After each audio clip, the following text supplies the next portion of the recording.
Greetings, YouTube and fellow traditionalist Catholics. This is Sir Predecessor II, and welcome back to my channel.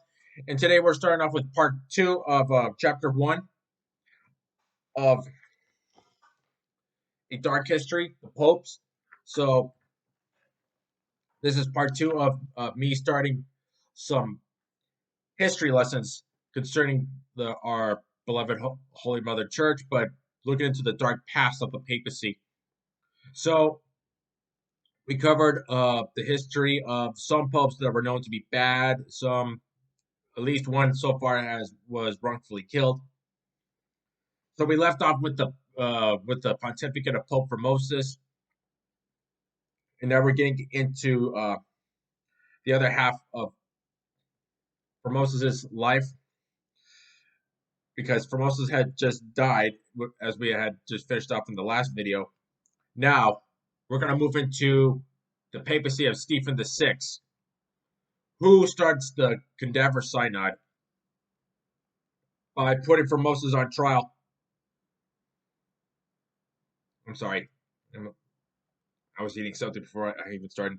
So Stephen VI orders for a trial called the Cadaver Synod by putting his predecessor's body on display, putting it on trial for a lot of accusations. There were some other paragraphs that didn't get a chance to read, which we'll get into in a bit. So here we are with the Cadaver Synod, so let's get into it. The dark workings of hatred. In January 897 CE, Stephen announced that a trial was to take place at the Church of St. John Lateran, the official church of the Pope as Bishop of Rome. The defendant was Pope Formosus, now deceased, for 9 months, for whom Stephen had developed a fanatical hatred. Stephen was a thoroughly nasty piece of work, but the source of his hatred is not precisely known. It is possible that just being a member of the House of Spoleto, relentlessly prodded along by the fearsome Algetrude, was enough. So the Duchess Algetrude wanted her son Lambert to be the Holy Roman Emperor, but Formosus had picked someone else. What was his name again? Let me look back. I'm sorry. I think it was in the last page.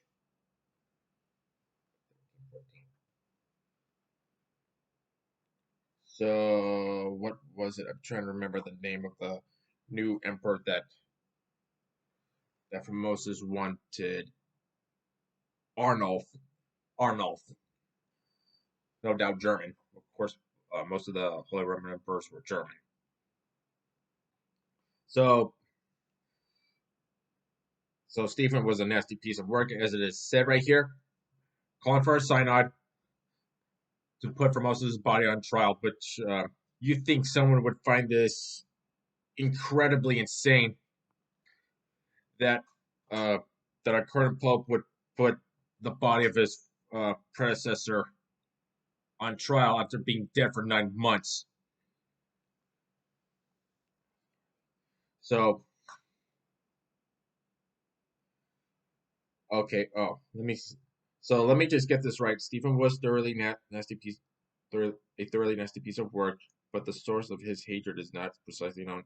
It is possible that just being a member. Also, it looks like Stephen was a member of the same house that the Duchess was related to. Okay. So here we go. Even so, hatred, however obsessive, could not easily explain the horrors that featured in the posthumous trial of Pope Formosus. Sometime in January 897. Then 9 months dead. The dead Pope was not tried in his absence at Algetrude's prompting. Formosus, or rather his rotting corpse, which was barely held together by his penitential hair shirt, was removed from his burial place and dressed in papal vestments. He was then carried into the court, where he was propped up on a throne. Stephen sat nearby, presiding over the trial, alongside co-judges chosen from the clergy. Now let me read this short sentence right here that's in bold print. Stephen VI put on a very dramatic show at the trial of the dead Pope Formosus, whose moldering corpse was dug up from its grave to display its grisly part in the Cadaver Synod in 897 CE. So, as I showed in the last video, here's the picture of the Synod. If you can see clearly, you got Stephen VI pointing his finger at the dead body of Formosus. Now, one of the many members that took witnesses at the Synod, the trial of Formosus, was none other than Pope Sergius III, one of Stephen VI's later successors, but Sergius III was still a bishop at the time, whose history I'm going to get into later on. So here we are. I'm going to read this quick little paragraph also right here, and also in bold print. The illustrious Pope Stephen VI interrogating the dead Pope. The dead Pope Formosus portrays the corpse of the one-time pontiff in a rather better condition than it would have been in reality. Formosus had died several months previously. So here's another picture.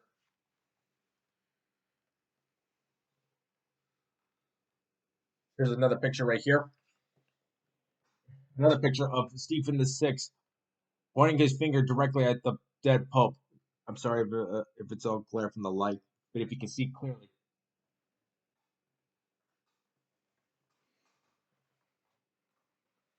So let's get into it a little bit more. He was then carried into the court nearby, presiding over the trial. Oh, okay, sorry. To ensure they were unfit for the task and merely did what they were told. Several co-judges had been bullied and terrorized and set out the proceedings in a lather of fear. At the trial, the charges laid against Formosus by Pope John VIII were revived. Okay,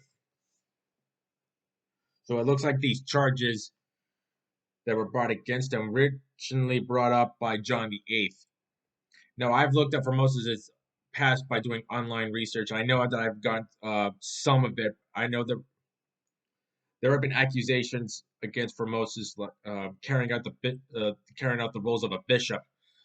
That Formosus uh, had no business taking up while he was pope at the time, while alive. For good measure, Stephen added fresh accusations designed to prove that Formosus had been unfit for the pontificate.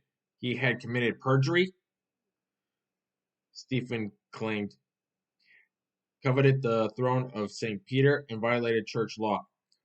So perjury, meaning lying,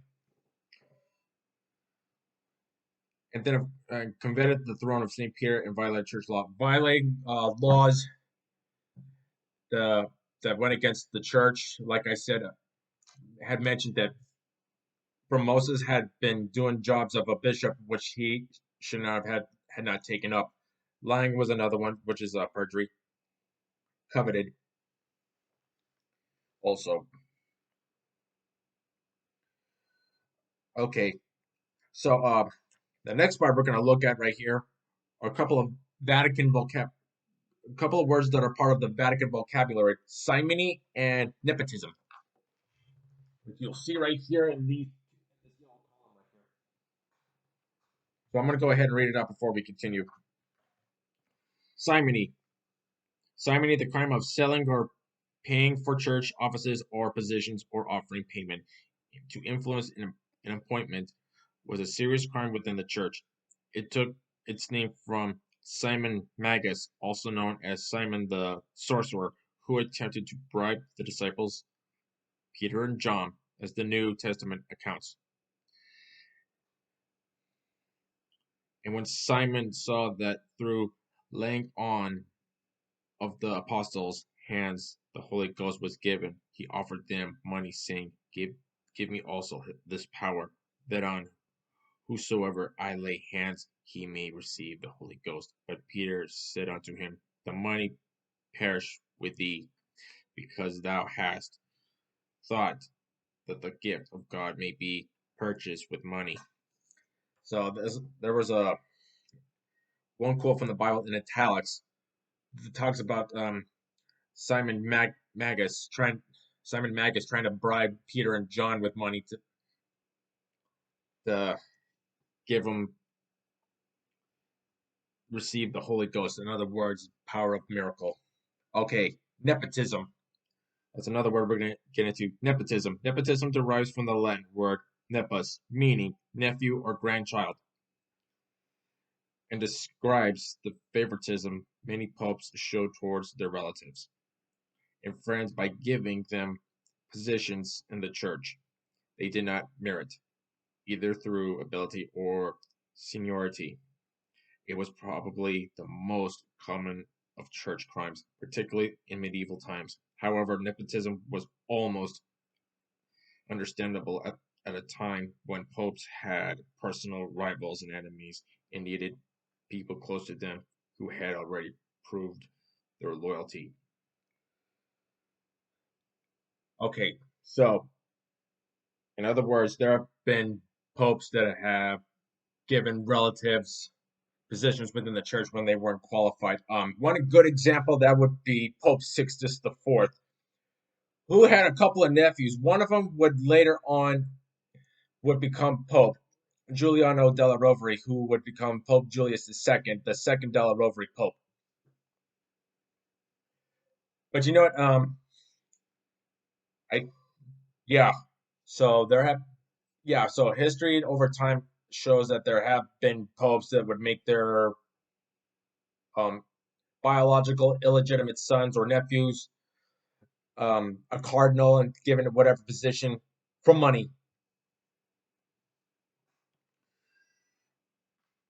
So, or the relatives giving them high positions. Oh, just give it. Oh, I'm sorry, not. Well, simony. Sorry, nepotism. That's another one. Sorry, my bad. Must have. I don't know why I said money, but no, just giving relatives positions, even though they're not qualified for such positions within the church. But I think the first Borgia Pope, Calixtus III. I know he gave his gave one he made one of his nephews, that would be Rodrigo Borgia, the future and notorious Alexander VI. I think I gotta look back at Alexander VI's history. I think he did take up uh I think he did enter the priesthood as a young kid. So I think Calixtus would also be accused of the same thing, but I'm not quite sure. But if Rodrigo Borgia did take up his roles within the church, becoming a priest and all that stuff, then I guess it wouldn't count. But yeah, but Alexander, in fact, did make his son Cesare Borgia a cardinal. Well, even though the fact that as a cardinal, Alexander VI did make his son a bishop in Spain, Valencia, which is where Alexander is from. Okay, so okay, let's not get too much into Vatican vocabulary. So we're gonna get into more into Formosus, and I'm gonna read this quick paragraph right here that's in great print. His corpse was stripped of its vestments and dressed instead in the clothes of an ordinary layman. The three fingers of Formosus's right hand, which he had used to make papal blessings, were cut off. Drama at the Cadaver Synod. Stephen's behavior in court was extraordinary. The clergy and other spectators in court were created to frenzied tirades as Stephen mocked the dead pope and launched gross insults at him. Formosus had been allowed a form of defense in the form of an 18-year-old deacon. The unfortunate young man was supposed to answer for Formosus, but was too frightened of the raving, screaming Stephen to make much of an impression. Weak, mumbling answers were the most the poor lad could manage. Inevitably, at the end of the proceedings, which came to be called, appropriately, the Cadaver Synod, Formosus was found guilty on all the charges against him. So you got a dead pope on trial, can't say anything. You had an 18-year-old deacon speaking for him, too scared because Stephen the Sixth was yelling at him, and all he can do is mumble answers out of his mouth. So I'm going to read right here where it says, "But was too frightened of the raving, screaming Stephen to make much of an impression. Weak, mumbling answers were the most the poor lad could manage."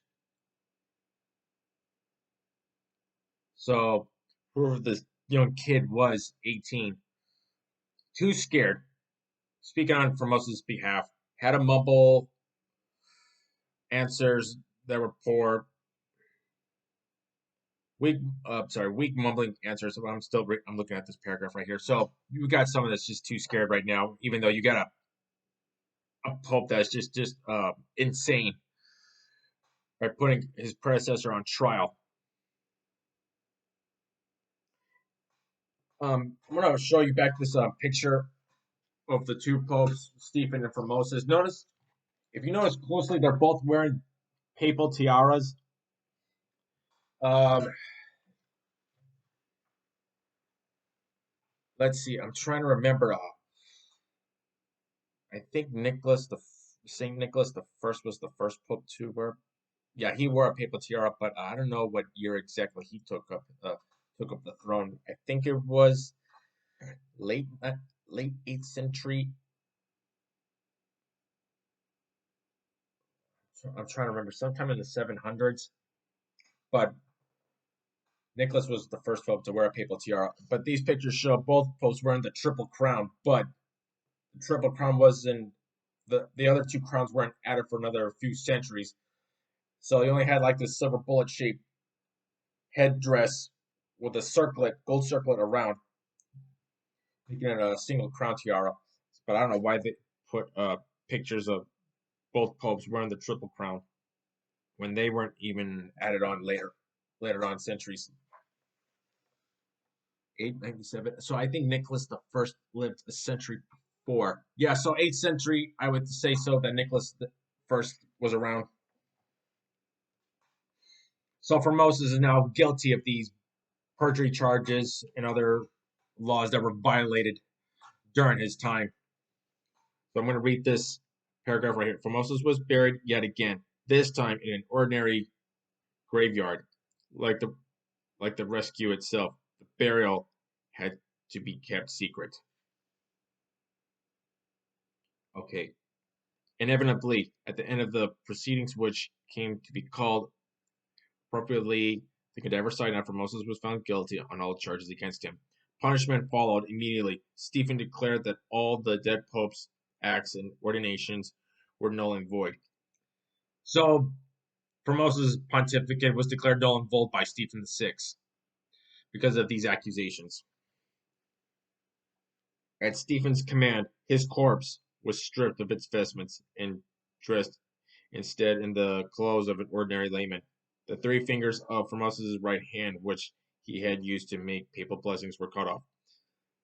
The 7 fingers, or rather what was left of them, after 9 months of decay, were handed over the alcatrude who had watched the proceedings with an open satisfaction. So Alcatrude was there at the synod because she didn't get her way by making her son the Holy Roman Emperor, wanted to get whatever revenge on Formosus. Stephen got it for her, put Formosus on trial, found guilty, which I find ridiculous by putting up a dead pope on trial. So This would be like the only time that a pope's been put on trial after death, which is insane. And she's there seeing it all happen. Finally, Pope Stephen ordered that Formosus should be reburied in a common grave. This was done, but there was a grisly sequel. Formosus' corpse was soon dug up, dragged through the streets of Rome, tied with weights, and thrown into the Tiber River. So, Formosus' body had been dug up twice. Dug up twice. First to be put on trial, buried again, dug up again, dragged through the streets of Rome, later tossed in the Tiber. As far as I know, that Formosus would be like the only pope in history to have his body dumped in a river, which is not far from St. Peter's. And honestly, even though I've never been to Italy, the question is Formosa's body still there? Still in the Tiber? I don't know. Maybe it's been washed away. Who knows what happened?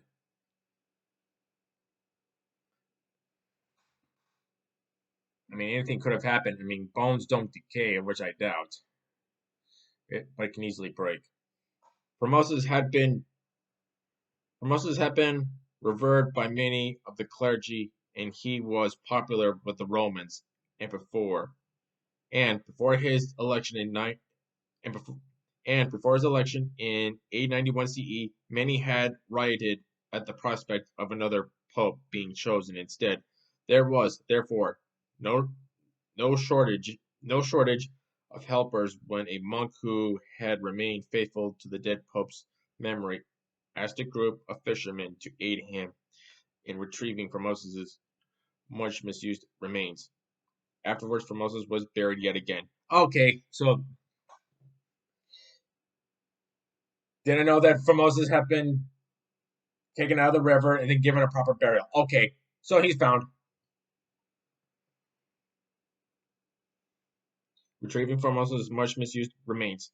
Afterwards, Formosus was buried yet again, this time in an ordinary graveyard, like the rescue itself. The burial had to be kept secret. If Formosus's if Formosus's if Formosus's enemies, particularly Pope Stephen and Elgitrude, had learnt of it, it was likely that the body of the dead pope would have been desecrated yet again. The Cadaver Synod, known more graphically by its Latin name, Synodus Horrenda, prompted uproar and outrage throughout Rome. This was underlined in the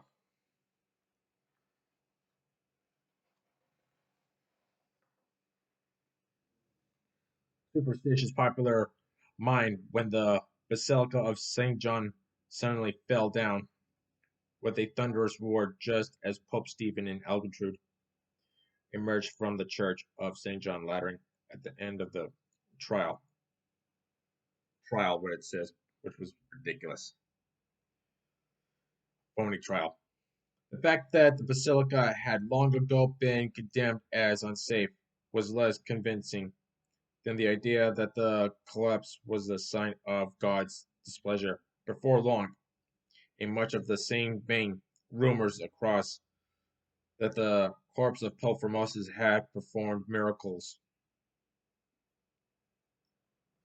an ability normally ascribed only by saints. The widespread disgust at the savagery of the proceedings and its ghastly sequel convinced many clergy that if anyone was unfit to be pope, it was Stephen VI. An element of self-interest also featured in the wave of hostility around by the synod. Many clergy who had been ordained by Formosus were deprived of their positions when Stephen nullified the dead pope's ordinations. So so anyone in the clergy that was ordained by Formosus, their positions, like Formosus's, were now null and void. And this was all at the hands of Stephen VI. So I want to go back up here, mentioning miracles. Rumors arose that the corpse of Pope Formosus had performed miracles,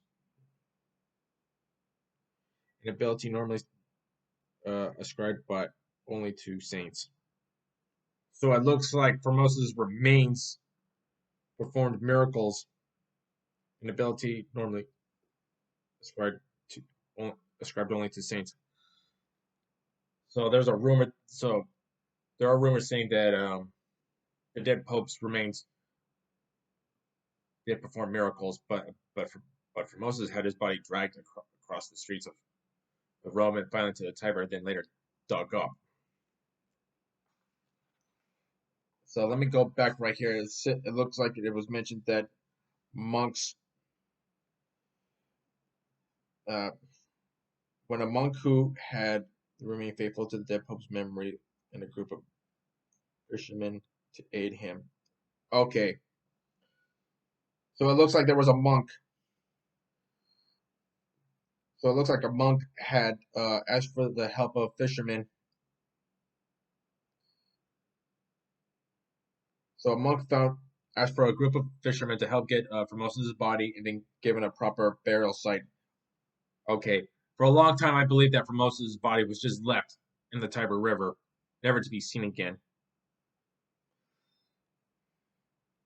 I mean, a lot of online research that I've done, it doesn't even mention Formosus' body even being retrieved. I'm just learning this now. So, buried yet again in an ordinary graveyard. Okay.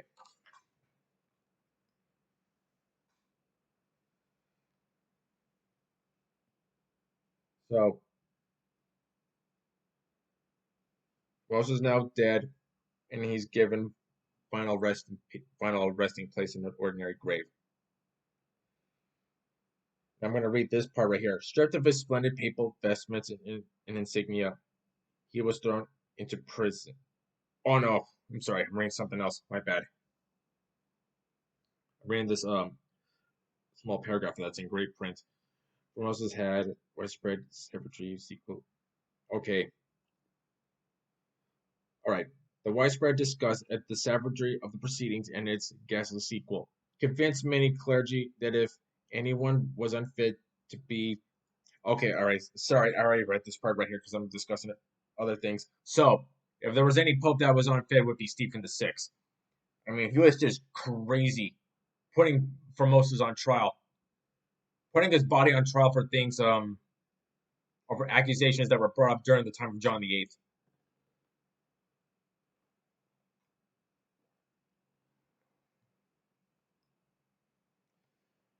Now, time for Stephen VI to meet his maker, which it says here. Pope Stephen meets his maker. Hostility soon translated into action. In August 897 CE, 8 months after the Cadaver Synod, a palace revolution took place and Stephen VI was deposed. Deposed means removed from power. Stripped of his splendid papal vestments and insignia, he was thrown into prison, where he was strangled. This, though, was by no means the end of the days when the popes and the papacy were mirrored in disgrace. For one thing, Algertrude was still around and active, and wherever she was, there was bound to be trouble. Algertrude was enraged at the murder of her prodigy, Pope Stephen, and, and moved in fast to restore the influence that had been killed off with him. But she had no luck with the new pope, Romanus, who was placed on the papal throne in 897 CE, but remained there for only 3 months. Romanus, it appears, fell foul of one of the factions at the papal court that was opposed to Algertrude and the House of Spoleto. Afterwards, the hapless former pope was made a monk in early medieval European euphemism that meant he had been deposed. Stephen has been deposed as pope. He's put in prison and then later strangled. So he's later succeeded by Romanus, who's only there for 3 months. And then, so it looks like the papal court decided to so it looks like the courts got rid of him and made him a monk. Made the, made Romanus a monk after being there for only 3 months. So let me read this again. Who was placed on the papal throne in 897 CE, but remained there for only 3 months. Romanus, it appears, fell foul of one of the factions at the papal court that was opposed to Algertrude and the House of Spoleto. So the papal courts were not good with the House of Spoleto and Algertrude, the Duchess. So now Romanus was later made pope. I mean, Romanus was deposed as pope, and they made a monk, and turned him into a monk. So Romanus spent the rest of his days in a monastery. It appears. Okay, so Formosus is gone. Stephen the Sixth is gone. Romanus is gone after being on the throne for some time. Okay, here we go. Now we're going to get into Theodore II. Let me read this bold print sentence right here. Theodore II reigned as pope for only 20 days, but that was long enough for him to restore the good name of his much abused predecessor, Formosus. So it looks like Theodore II um, restores the name of Formosus. He was reinstating, well, now I would say reinstating, but making his pontificate valid once again, even though gone, making him a true pope, despite the accusations that were thrown at him by both John VIII and Stephen VI. So we're going to get into the next paragraph that says, restoring Formosus. Romanus' successor, Pope Theodore II, was even less fortunate, but at least he lasted long enough to do right for the much abused Formosus. Theodore ordered the body of the late Pope reburied, clad in pontifical vestments, and with full honors in St. Peter's in Rome. Okay, once again, Formosus is dug back up out of an ordinary grave and put back in particular vestments. So he's buried in Rome. So that only means that Formosus is buried in St. Peter's with full honors in St. Peter's in Rome. Okay, so Formosus is back in a better place, buried in St. Peter's. But the question is his tomb still there, or something happened to it when during the construction of the new basilica when it was being built, or something had happened when the old basilica came down. I'm not sure, to be honest with you. Okay. He also annulled the court where the Cadaver Synod had taken place and invalidated its verdicts and decisions. Much of the relief of the clergy dispossessed by Stephen VI, Theodore declared valid once again. So he annulled the court where the Cadaver Synod took place. Decisions. Much of the relief of the clergy dispossessed by Stephen VI, Theodore declared valid once again. Now, here we go. The offices they had once received from Formosus, it was as if the Cadaver Synod and the lunatic Pope Stephen had never existed. Unfortunately, however, it brought Theodore few, if any, rewards. His reign lasted only 20 days in November 987, after which he mysteriously died the following year. However, future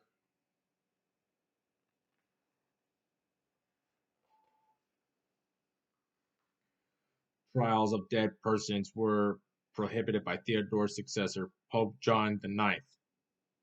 10 years later, Pope Sergius III, who had elected, 10 years later, Sergius III, who was elected Pope in 904 CE, dug up Pope Formosus and put him on trial all over again. Okay, now it gets crazy.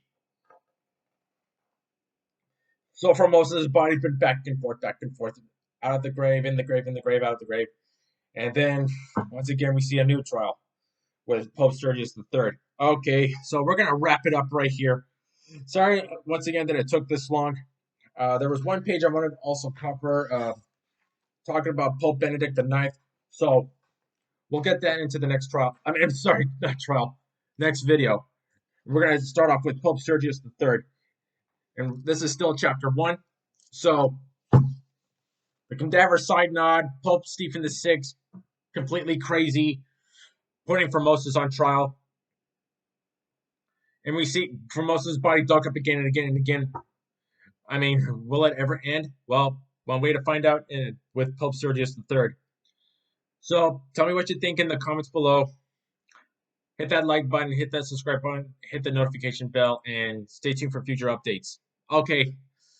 Once again, I apologize that this video took a while, just like with the first one. So, hope to see you in the next one. Take care now. Bye.